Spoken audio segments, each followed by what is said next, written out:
Good morning and happy Father's Day, everybody. To all the fathers out there, part-time, full-time stepdads, whatever role you're taking on that fits that criteria, happy Father's Day to you. I was going to do a couple of more posts before I get this Father's Day morning workout in, which is always the way I like to start any day if I can, and I don't always get to. Which is usually me not being resourceful enough with my time. Uh, uh, I'm one of the ones that likes to call myself out and hold myself accountable. And if I don't get something done, it's usually because I try to do too much or I didn't plan well enough. So I had this on my mind, and like I do most things, I wanted to share it, experience, perspective, and opinion. It's always mixed with that. And I wanted to take a few minutes to share what I think of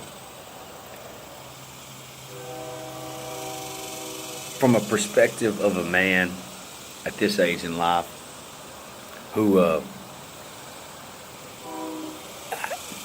we didn't a lot of the people I grew up with and the people in my community, there was lack of fathers. And speaking from my experience, and I'm going to try to keep this as short as I can because I got to get my workout on and do a number of different things, and I don't want to lose anyone's attention.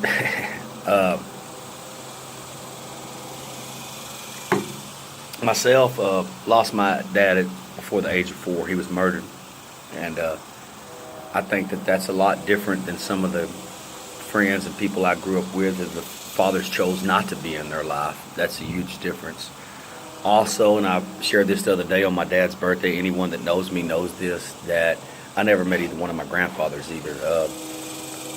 My mom's dad died when she was 17, and that was 8, 9 years before I was born. And as well as I know very little to nothing about my father's father, and now I've been a father for almost 26 years. I know that's crazy, and I have 2 kids of my own. I have some stepkids, and I have a couple of granddaughters. And I have different perspectives now on this age as growing up without these men in my life. And now that I've raised children, and I love both of my kids and my stepkids, my granddaughters, and we're a blended family. And I wanted to share a few things of what I think are misconceptions and how the men play a role in your life, the absence of them, or how involved they are, from my perspective and experience. And it's really hard to keep this short because I have a lot to say on this because I take up for women a lot, being how that I was raised with women. I live in a house with all women now, and I will say this, I do think that women by far are the stronger of the male and female. There's a reason that they bear children. There's a reason that they take care of our home. There's a reason they endure and put up with the things they do. Now, that doesn't mean that there aren't women out there who aren't shitty mothers as well and probably don't need kids. But if we're looking at a society as a percentage in general, let's be honest. I mean, there's a lot of deadbeat mothers out there, but there's always going to be more men who do not take care of their children, who are not involved in their kids' life, who throw them a little money or don't throw them money. I mean, this we could go on and on about this, but I want to back up a little bit and say that looking back as a kid, man, I would go places, and I thought it was normal, whether I was at school or playing with my friends, whatever. Just hey, you don't ask your mom and granny, because them are the 2 people that raised me. Now I had stepfathers, and for a while in my life, and I had a stepdad shortly after my dad got killed, and I can say this. He never abused me. I mean, he never did anything wrong to me. He just didn't really do anything. He was a guy that went to work every day, was a good worker, and I give him that. He was a good worker. but he didn't want no involvement in my sports or any activities, anything I was doing. And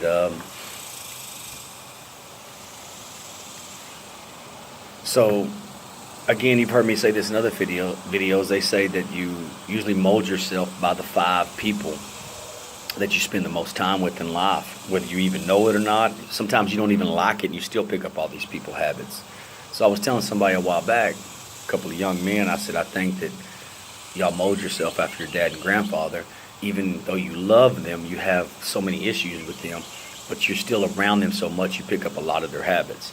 And I said, I think the reason I don't have these characteristics is because I didn't spend enough time with any men growing up.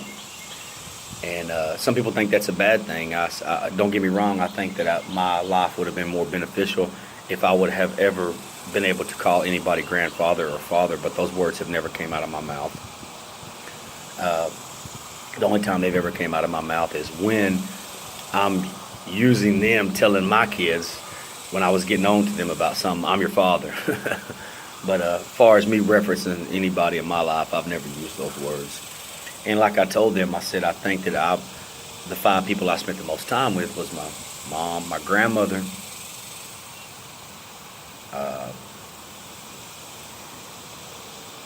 and I would have to say all my neighborhood friends, which a lot of the neighborhood and the guys I grew up with, there were lack of fathers around as well. And this is what I think, and this is what I experienced. When I was young, you're told, and it's drilled into your head that a man just works. I mean, that's what he does, and I think that that's a very good quality. I think that a great thing that a man can be is a great worker and take care of his children.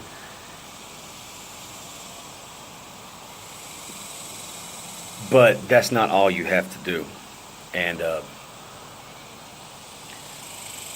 lazy man is one of the most dishonorable things you can be. And I looked back and I thought, man, I thought at that time, me starting my family and having kids as young as I did, and by the way, I think if both of my kids, I've talked to them about this, I was a good dad for the age I was at. I probably was more mature then than I am now. That sounds crazy. I see things from a different perspective now. I think I knew a lot because I had to get out on my own so young and experience things. And that's the only way you really value things, is experience yourself. That's the only way you can really give any advice. But I didn't know what I thought I knew. I really didn't. And I think that when you go to work every day and you provide for your family and you provide for your kids, whether you're with their mother or not, that's a great quality and characteristic, but your job's not done. I mean, here's the thing. We're not in the 1950s anymore. If you want to live like you're in the 50s, then that's your choice. But I take up for women a lot, but at the same time that it's women who choose to leave the fathers out of the kid's life, and they're a good father. You're 100% depriving them. It does not matter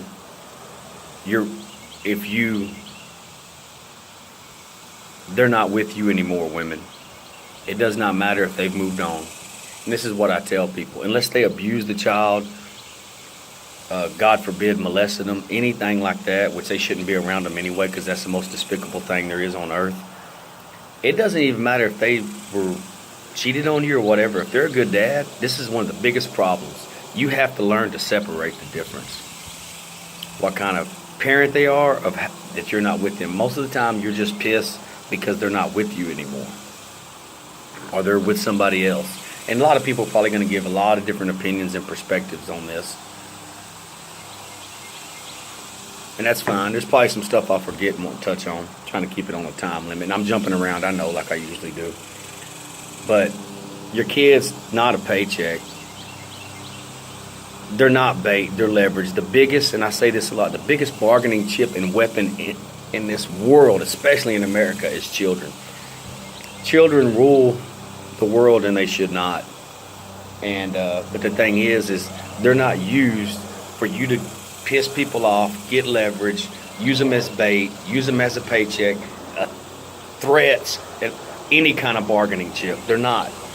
And when you deprive them, whether it's a step parent, anybody that's involved that can love them more in their life, not necessarily buy them more stuff, but be around them and spend quality time with them, you're depriving them because of your own selfish needs. I want to touch base on that. Coming from a person that had very limited people in their life from the get-go, you're depriving them. So I want to jump back on this. When I was a kid, I just thought, oh man, everything I see men do, they work, be a good worker, start a family, do this. I mean, that's all you have to do. So I think that there's so many misconceptions from the past generations because I think they only did what they knew to do. Their parents did it, so I'm going to do it this way. Whether I like it or not, I'm going to follow suit, and this is how it's going to go. And I think so many men don't spend enough time with their children, even if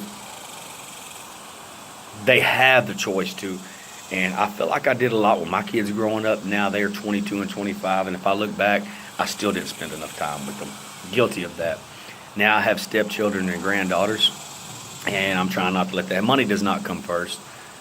They will get used to what you let them get used to. If you buy them a lot of things to try to supplement the time you're not spending with them, then that's what they will get used to, and expect that to keep going. If I talk to my kids now, one of the things they say is, if I brought up, hey man, hey man, remember that time you had this, and or we went this place, or whatever it may be. One thing that I've observed is they hardly remember anything I bought them, but they do remember a vacation. They do remember a day at the water park. They do remember us playing wiffle ball or baseball in the backyard, or playing volleyball, whatever it means. Nobody remembers the best day of their favorite toy in the house. Usually you shouldn't. They're going to remember the time you have with them. And we seem to take time for granted, but we put more stock into things that we buy them. And usually the things that we buy them are out of our own guilt. It is. I mean, this is my personal experience, and this is what I think. And if I look back and I thought, man, if you're a good worker and you're gone all the time, you take care of your kids. And one of the things I noticed when I started the workforce, and I'll touch this when I get back on the work videos later, was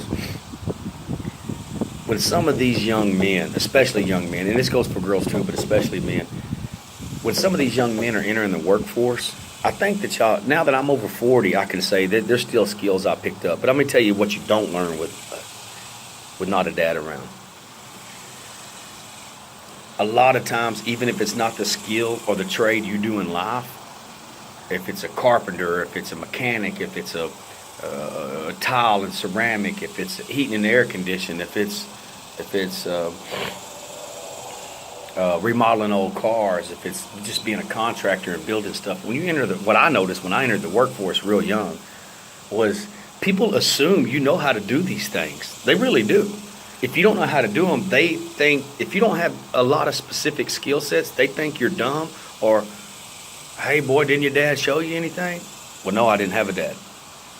You don't realize when these young men are entering the workforce that when they're raised with a single mother who works all the time, they're not acquiring those skills. But let me tell you something. There's a lot of other skills we have on life from spending a lot of time with ourselves and helping raise ourselves. And that doesn't mean they're always mechanical skills or skills with our hands. Sometimes we have stuff far more valuable than that. So when these young men are entering the workforce and they came from single mothers, it doesn't mean feel sorry for them. It doesn't mean cut them any slack. It means don't overlook some of the other skills they have. Because I promise you, at one point in life, I wanted men around to show me those things, and I thought how valuable they would be. And it never happened. Now over 40, I could care less. I'm not interested in none of those things. That ship sailed, it exceeded, but I can tell you this. Like I said, I would much rather have my father around because my dad was exceptional at all those skills. But it's just like starting out with one parent struggling. It's not a reason for failure later in life, but I can tell you this, and I say this in other videos. privilege and talent are not distributed evenly. There's so many skills with people like ourselves. Our neighborhood, we grew up ourselves because a lot of times our mothers had to trust that we were doing the right thing while they were at work. So don't overlook those skills. And I can tell you this, at one point, like I said the other day, in one of my posts about my father's birthday, he would have been 79 last week, and he got murdered at 39 years old. I'm fine. And I tell you this, the best thing anybody did for me was nothing. No, they didn't. And yeah, but by no means necessary do I think that I'm deprived or the victim, because you're not. There's so many skills that need to be used for this. Hold on, I'll be right back.